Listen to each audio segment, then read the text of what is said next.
Cannes, c'est parti. Le jury cannois s'est rassemblé au complet une dernière fois ce mercredi après-midi pour rencontrer la presse française et internationale avant de se taire pour les 10 jours à venir.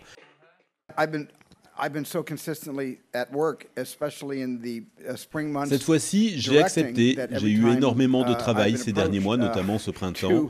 Chaque fois que l'on m'a posé cette question, que l'on m'a demandé de faire partie d'un jury, j'avais trop de travail pour accepter. Cette année, exceptionnellement, j'avais plus de temps et j'étais honoré, très heureux de dire oui. Je suis allé faire un tour sur le net et pour voir les palmes d'or depuis que le festival était né. Je me suis aperçu que j'avais vu beaucoup de ces films qui avaient été palmés et que tout au long de ma vie, ces films avaient forgé et formé mes goûts de spectateur. Et j'ai trouvé que avoir la chance de pouvoir continuer cette tradition pour d'autres était quelque chose de rare. Et oui, j'ai envie de découvrir à mon tour, avec mes camarades, le film qui sera celui qui fera référence.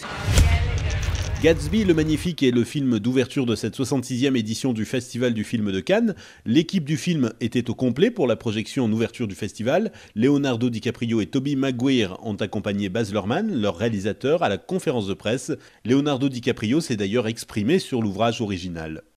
Look, in the United States, The Great Gatsby is essential reading.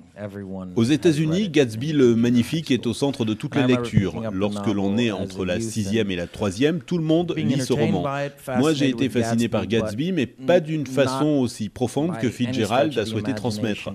Baz Luhrmann m'a donné un exemplaire de ce livre il y a quelques années, je l'ai relu, et ça a pris une signification tout à fait différente.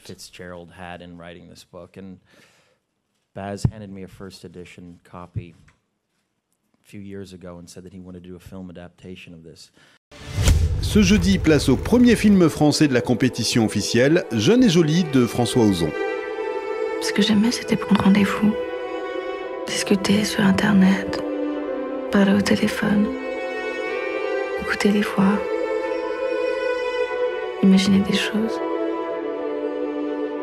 et puis y aller, découvrir l'hôtel. Pas savoir sur qui j'allais tomber. C'était comme un jeu.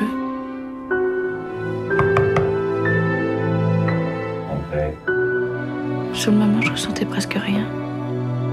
Mais quand j'y repensais après, à la maison ou au lycée, j'avais envie de recommencer.